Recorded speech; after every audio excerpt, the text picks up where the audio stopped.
met Jayesh on a Sayadri hike. It was led by his company, Odati Adventures. His depth and passion for the outdoors fascinated me instantly.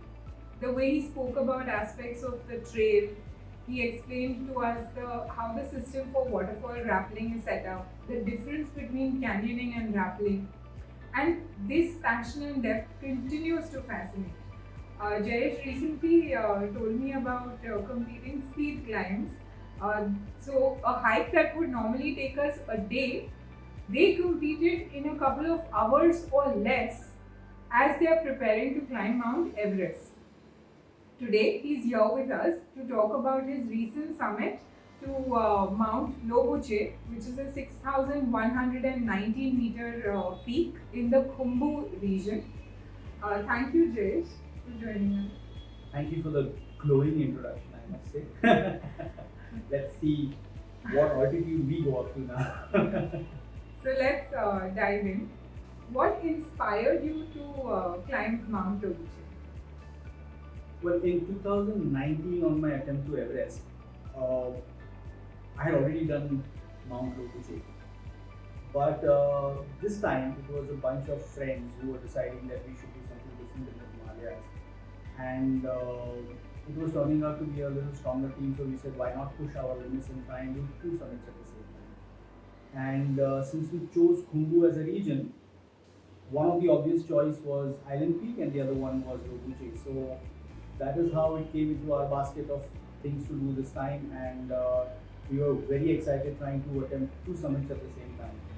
When we say two summits at the same time, we mean that we don't exit the valley and come back into the comforts of a city life or urban life, but we stay in the mountain. It's the same amount of physical effort that keeps going on within these twin summits. And then we wanted to push our limits and see whether this is something that we like to do, whether it is possible for us, whether we have the mettle in to do something like this. See, this is what I mean by fascinating. For many of us, just going for one expedition and climbing one 5,000 meter, 6,000 meter is a handful. But here they plan the trip considering they will do climb two peaks. So if you could tell us, take us through the itinerary and how was the trip? Well, outdoors and adventure is as it is always. There is something on paper and there is something on ground. And like any adventure, we had a different itinerary that we actually executed than one for the paper. But largely, the way you go around in the Khumbu region is you land in Lukla, then you go to Namche Bazaar. From Namche Bazaar, you go to Jangboche. From Jangboche, we go to Dingboche. This time, because we had twin summits, we attempted Island Peak before first, and then came back to Dingboche. Then we went to Lobuche to climb Lobuche, and then back down to Jangboche, Namche Bazaar, and to Lukla. Well, that's what we planned, and it all looked good on paper, but as things were to turn out, our flights got cancelled for 2 consecutive days because of bad weather, and then we ended up taking a chopper, and we had to make up for the 2 days in some format or the other. Luckily, when we took the chopper on the second day, we still made up for 1 day as soon as we landed. So there was only a loss of 1 day, and we knew that we could cover up that 1 day without having any ill effect of the altitude. Luckily, we had a doctor with us among the three of us, and we were a lot more relaxed with him.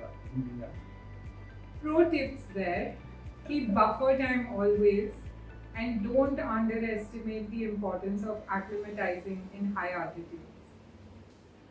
Jayesh, if you could tell us, how did you prepare for this expedition? Well, every mountain has its own demands, and preparing for a 6,000 meter mountain is always special. I think any altitude that you check, it has certain aspects of elevation and difficulty in terms of the duration you walk and the elevation and the technical difficulty. Well, to be very honest, one part is it's our profession to be in the mountains, and we are always required to be that fit. So is there any special fitness that is needed? Uh, yes, for a common person who wants to go to something like the Lobuche, it's important that they have some amount of fitness and they get ready for it. But the way we prepare for these kind of peaks is that what we do is we take a load and we start doing stair climbing. We do some runs.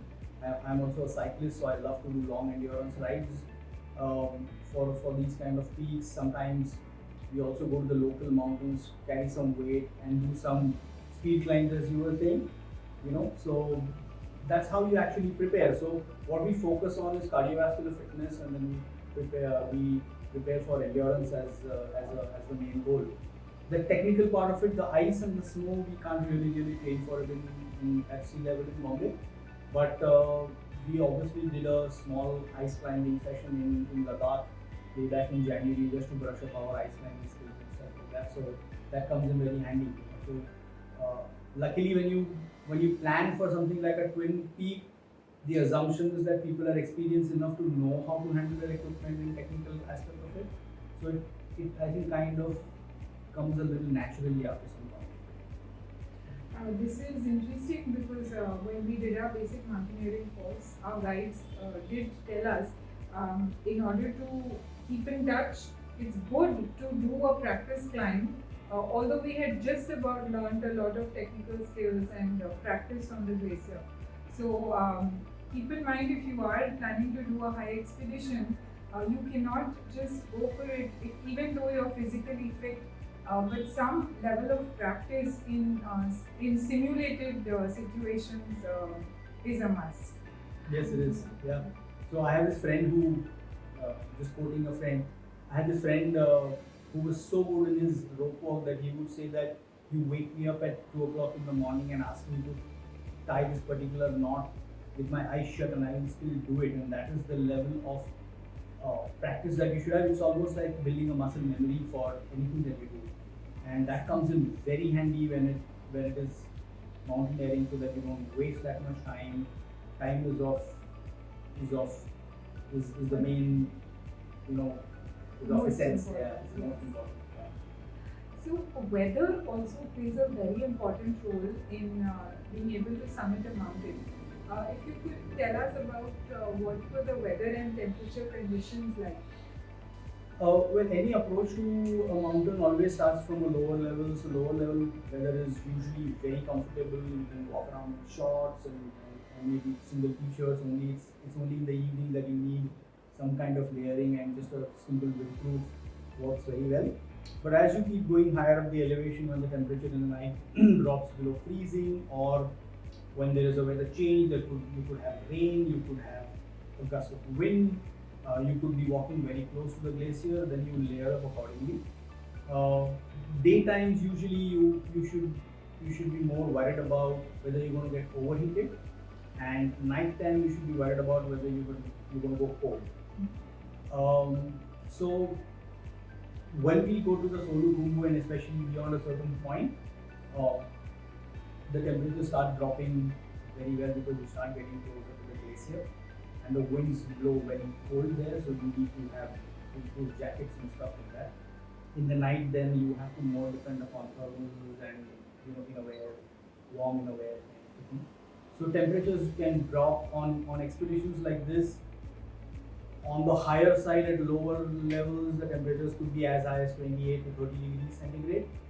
But at the lowest level, when you're closer to the summit, which is, let's say, 4 o'clock in the morning, around 5,800 or 6,000 meters, that's where you will be about at 4 o'clock in the morning. The temperatures could be as low as minus 15 or minus 20. And then you add on, if it's a windy day or if it's a windy morning, then the real feel drops by a few further temperature centigrades.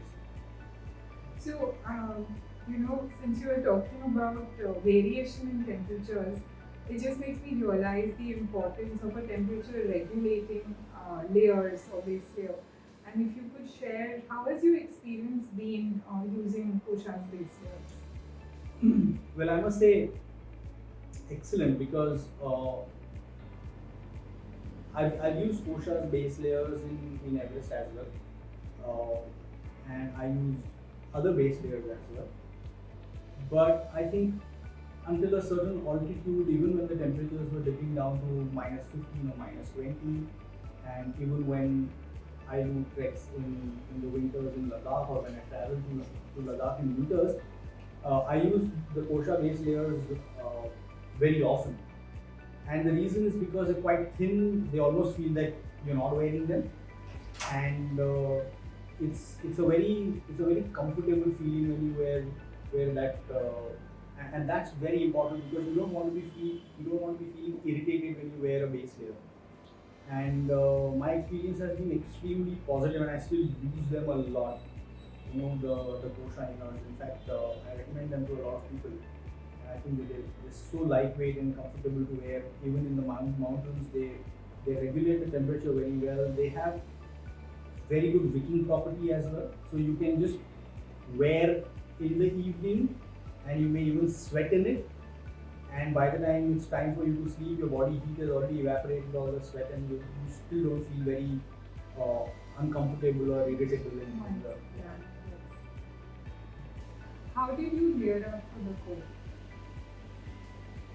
Well, it's a very interesting question that we normally get from people who've never been to the mountains, but also from people who've been to the mountains, because each one's experience is very different. Each one's susceptibility to cold is very different, and not only that, each environment or each event has a different experience in terms of weather. Uh, when we went to Lobuche, we had already learned from our Island Peak experience, because in Island Peak we did not realize that the sun is going to come so blazing hot, and we were wearing these super good windproof jackets that we actually started feeling overheated in them. And we had made this decision of leaving our backpacks down, so we had nowhere to put these jackets, and then we really had to do or attempt the summit while wearing these jackets, and then I think it was just a very bad idea. In Lobuche, we got a little smarter, which means that we also definitely saw to it that we did not have all the problems that we had in the previous week, which is in terms of carrying a hand warmer and stuff like that, so that we knew that our crampons and our equipment fitted very well. But at the same time, what this did was that it put us in the right spot at the right time to make the summit. Having said that, how did we layer? We usually, when we go into the mountains, when we go into these peaks, we will normally wear a base layer. It could be a thermal, okay, or else we can wear a thinner base layer. On the top of it, we may wear a thermal, which is usually a full sleeve thermal. Then we may end up wearing a mid layer. Sometimes we end up wearing a shirt or a full sleeve t-shirt, and then we wear either a fleece or a down jacket, and then we wear a windproof. One of the things is that when you're wearing so many layers, you can always peel off as many layers, put it in your backpack, and then feel comfortable about it. But at the same time, that base layer is very, very important, because that's something that you will never strip off. Otherwise, you'll feel just way too cold. But that's typically how you will go layering yourself. Now, of course, a lot of people may not be comfortable wearing 5 layers at the same time, but yeah, I think 3 to 4 layers work very well, depending upon the weather conditions, and you can peel off wherever you feel warm. Yeah. Absolutely. So I think wearing multiple layers and lightweight layers gives us the flexibility, like you said, to feel to either add on or reduce depending on how the conditions are. Were there any challenges or difficulties that you all faced during the climb? Oh, I think the challenges were all more mental, and like any mountain, I think you have to deal with your mind first. But actually, for me, when I tried to do Lobuche at this time, I have already submitted Lobuche in 2019. And when we went to Lobuche in 2019, we stayed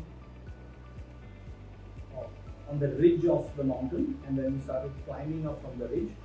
And all the way from the ridge to the summit, we only had snow and ice. But this time when we went, our base camp was like 100 meters below, and we had to climb all of that 100 meters up, and then it kept playing on our minds saying that, you still have to do this extra 100 meters. And beyond that, now there is an intermediate camp in these 3 years of Corona with someone who built an intermediate camp. Till that intermediate camp, there was absolutely no snow. So we were actually walking on rock for a very, very long time. And from there on, we had to take up the ropes and climb the icy section of Lobuche. So it's more mental that we have to deal with these kind of variations. And then I think now every mountaineer or anyone who goes to the mountain should say that, hey, I know this from the past, but it's not necessarily what's going to be there for the future. Because I think mountain conditions are changing so often depending upon the temperature, the weather, the rain, the cloud conditions, and everything together. So, like I said, it's more mental. Those challenges are more mental. Yeah, and of course, the other mental challenge that happened for us was that we had previously attempted, just a few days before we were on the summit of Mount Lobuche, we had attempted Island Peak, and we were just short of 80 meters from the summit when we had to turn around because of heat, excess time, and we had a whole bunch of difficulties. One of us was not keeping that well, one of us was not mentally motivated. Now the same bunch is going to go to Lobuche, so it just adds on. But the beauty of the whole thing was that everyone just left all their worries down at the camp and said, okay, let's take this as a fresh climb, and all three of us submitted, and that was fantastic. Super. Pro tips again: do an equipment check, no matter how sure you are. Ensure your crampons and all other equipment are working. And pro tip, the other one would be very strong mentally. What were some of the most memorable moments from the climb, Jayesh? Oh, we had a lot of moments of anxiety, and any moment of anxiety is memorable. Right from the time, right from the time that you don't get your flight takes off, and they show you the airport around, and then you turn back and say that sorry, bad weather. I was hoping to hear about some uninterrupted mountain views. Well, uninterrupted mountain views happen. Of course, they happen, and when you're actually in the Dzo Jongo region, and then you get a clear weather, and we had many days of clear weather, and I still remember, if I have a picture of the entire Dzo Jongo region, and there's this place called Kyabjuma, one of my favorite places, where you stand in front of this cafe, open air cafe, and there are these colorful chairs they had laid out, and then you had Mount Amadablam in front of you, and the entire Everest panorama in front of you, with the Inja Kola running in the foreground. It's absolutely spectacular. It's just stunning. You want to sit there and have coffee after coffee after coffee, but then too bad that you have to move from that place and go to the next destination. But other than this, yeah, we had lovely and close-up views of the backside of Mount Amadablam, which many people don't get to see because they don't foray into the side valleys. Then, of course, the view of the Inja So, which is a lake at the base of Inja Kola, walking in the night, and then when we were on Lobuche, actually the best moment was that you were alone on the rope, and you have a friend who is about 50 or 100 meters behind. So you're all by yourself, and he's all by himself. And then when you reach the summit, and when all three of us reach the summit, and we are there to welcome each other, I think that that collective joy is something that's unparalleled in mountaineering. You could do a solo, but when you go as a team, and when everyone summits at the same time, I think that's the moment that you remember a lot. And I think that's going to remember in my memory for a very, very long time, because you don't get such opportunities, you don't get such moments. There's always someone who's sick or unable to make it, and here we started as three of us, and we were on Mount Lobuche, three of us taking pictures. It was just too much joy. I think that's what you go to the mountain for. Not only to enjoy the mountain yourself, but to share that happiness and share that joy. Absolutely. So, it was fascinating hearing about this expedition. Where are you off to next, or if you could tell us about your dream expedition? Well, there is no shortfall of dreams. Absolutely. And you can keep dreaming. And I haven't yet done Everest, so I don't know whether that still remains as a dream expedition, having been to the camp 3 of it. Of course, it stays as one of my dreams. But I've always been imagining myself to go into more of these kind of multiple peaks at the same time. So the next one that we're doing is we're trying to attempt Mount Mato and Sumuthang within the same expedition. This is in Ladakh, and I'm quite looking forward to it, and I'm quite excited about it because I really want to stand on top of Mount Mato and see how Ladakh looks from there. Wow. And I'm sure that it's going to give us present us a very different view because there's going to be Kangyat close by, there's going to be Chamser Kangri close by, you're going to peep into the Zamkar Valley, so it's going to be fantastic actually. But to do it in one go, in one effort, is really exhilarating because you pushed your body and then you achieved something and you really love that experience. But I also want to extend myself, and I'm looking at some peaks in South America. There are these 3 volcanoes in Ecuador, and then can I do the 3 volcanoes and then go and attempt something in South America, in Chile, Argentina. It's there in the mind.